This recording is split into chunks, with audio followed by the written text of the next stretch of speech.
Bismillahirrahmanirrahim. Qala al-musannif rahimahullah, al-faslu tsalitsu fi bayani hawanitil arwahi fil ajsadi. Bab yang ketiga menerangkan tempat-tempat ruh di dalam jasad.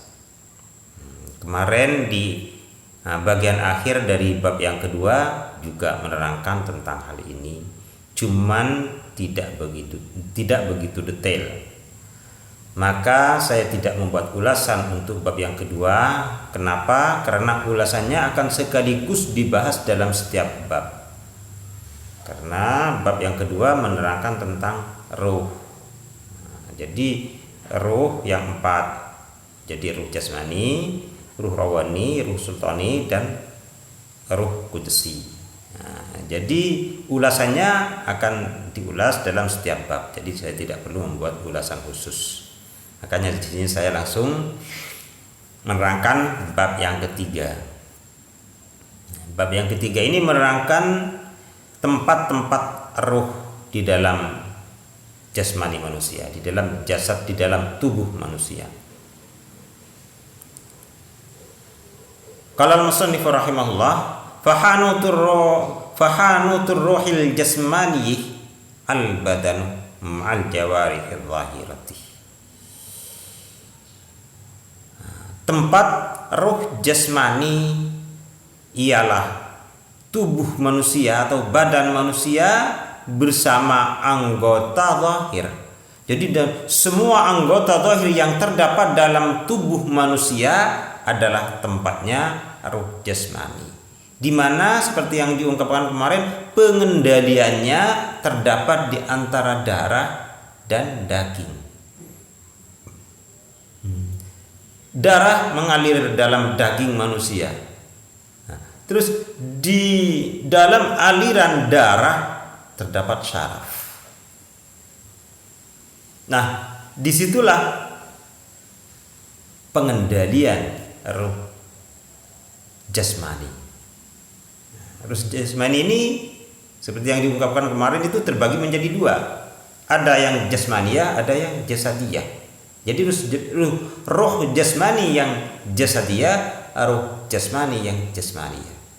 Yang jasmaniyah ini akan keluar dari tubuh manusia ketika manusia meninggal dunia. Tapi yang jasadiyah akan keluar dari tubuh manusia ketika manusia itu tertidur. Wa mata'uhu asy-syari'ah. Jadi barang dagangannya atau modalnya di sini adalah syariah. Jadi yang menjadi modal utama dari ruh jasmani adalah syariah. Wa muamalatuhu al-amalu bil mafruḍati allati amara Allah biha min al-ahkamil zahirah. Dan cara pengamalannya adalah mengamalkan mafrudat. Jadi melakukan apa yang diperintahkan oleh Allah dan meninggalkan segala yang dilarang oleh Allah. Itu pengamalannya. Pengamalan dari ruh jasmani. Jadi modal utamanya adalah syariah. Jadi kalau modal utamanya adalah syariah, maka minimal jasmani harus bisa menguasai ilmu syariah. Nah, terus ada kadang yang sering terjadi di masyarakat umum, wah kalau sudah hakikat enggak usah syariah itu. Enggak ada seperti itu enggak ada. Terus bagaimana yang seharusnya? Apapun tingkatannya manusia, syariah harus tetap dilaksanakan. Jadi apapun tingkatannya harus dilaksanakan syariah. Lalu bagaimana banyak dari para wali Allah yang tidak sholat? Bagaimana hukumnya itu? Nah, dalam syariah ada yang disebut dengan istilah haddut taklif. Ketika jadbah uluhiyah terlalu kencang, terlalu besar, sehingga akal di sini terlindas, maka akal manusia itu bisa ghaira ma'qul, bisa ghaira mumayyiz. Jadi ketika jazbah uluhiyah itu terlalu keras, terlalu full, terlalu tinggi, terlalu banyak, jazbah uluhiyah ini. Saking kerasnya di sini, saking kencangnya sehingga akal terlindas, sehingga dia tidak berakal. Maka ketika tidak berakal, haddut taklif tidak ada dalam syariat. Jadi tidak ada tuntutan syariah seperti orang gila dan semacamnya. Kita tidak perlu membicarakan itu. Kenapa? Karena memang dia tidak ada khitab secara syar'i.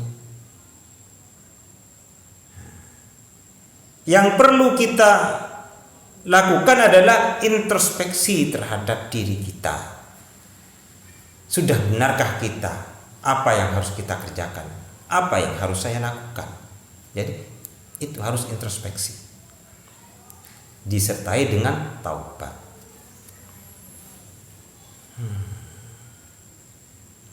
Jadi pengamalannya adalah melaksanakan semua perintah Allah dan meninggalkan segala larangan Allah. Itu adalah tugas ruh jasmani bi ghairi syirkatin, yang tentunya tanpa syirik, sekalipun itu hanya syirik khafi. Jadi tanpa syirik. Sebagaimana Allah berfirman, wala yusyrik bi'ibadati rabbi ahada, Al-Kahfi. Dan janganlah kalian menyekutukan Allah dengan apapun. Dan sebagaimana Rasulullah SAW pernah bersabda, innallaha thayyibun la yaqbalu illa thayyiba. Sesungguhnya Allah itu sangat baik, api.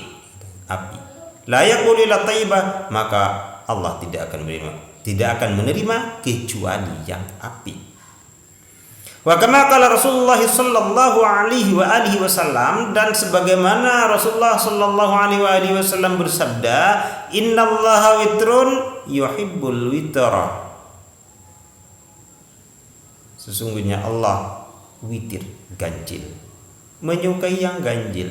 Wal muradu minhu al amalu bila riya'in wala sum'atin. Yang dimaksud witir adalah amal yang tanpa riya dan tanpa sum'ah. Kenapa kalau riya dan sum'ah tidak dinamakan witir? Ya, karena ketika manusia riya, itu urusannya vertikal, bukan horizontal. Tapi ketika kita beribadah kepada Allah, itu yang dibutuhkan bukan vertikal, horizontal. Makanya dalam Al-Quran Allah menegaskan, duribat alaihimul dhillatu aynama thuqifu illa bihablim minallahi wa hablim minan nas. Akan ditimpakan kepada mereka kehinaan apabila mereka tidak bisa menjaga hubungan antara Allah dengannya dan antara manusia yang lain dengannya. Artinya manusia hidup kalau tidak ingin dihinakan, maka dia harus bisa menjaga dua hubungan. Hubungan vertikal antara sesama dan hubungan horizontal dengan Allah. Cuman di sini jangan disalahgunakan. Apa disalahgunakan? Jangan hubungan vertikal atau hubungan horizontal kepada Allah menjadi seperti hubungan vertikal kepada manusia. Artinya apa? Jangan campur aduk. Yang memang urusannya kepada Allah, jangan sampai ada tujuan kepada orang lain, kepada manusia. Yang kepada manusia juga kita harus murni di sini. Jangan dicampur aduk. Jadi itu tugas kita. Jadi tidak boleh campur aduk antara tugas kita kepada Allah dan tugas kita kepada manusia. Kalau tugas kepada manusia bertujuan karena Allah, misalnya karena Allah, nah itu bagus. Tapi hanya sebentar, hanya sedikit bagusnya. Terus kok bisa sedikit? Kenapa? Nah, karena ketika kita tugas kepada manusia, kita menjalankan hubungan antara manusia, lalu kita tujukan itu semua karena Allah. Misalnya, saya tujuan itu ibadah, taqarrub misalnya. Nah, jadi bagusnya hanya di ucapan. Kenapa? Karena hati itu bukan taqarrub sebenarnya. Kenapa? Ini sebuah rahasia. Kenapa hati bukan taqarrub? Karena ketika kita mengatakan bahwa amal kita adalah taqarrub, maka di situ tersimpan riya. Tapi kalau kita amal untuk sesama, kita anggap itu adalah kewajiban pengabdian kita terhadap sesama dan pengabdian kita karena kita sudah dijadikan khalifah oleh Allah, maka itu ikhlas. Itu tidak ada riya. Nah, jadi di sini pengkajiannya. Jadi itulah bila riyain wala sum'atin. Jadi harus seperti itu. Warimuhu fid dunya wallahu a'lam bissawab.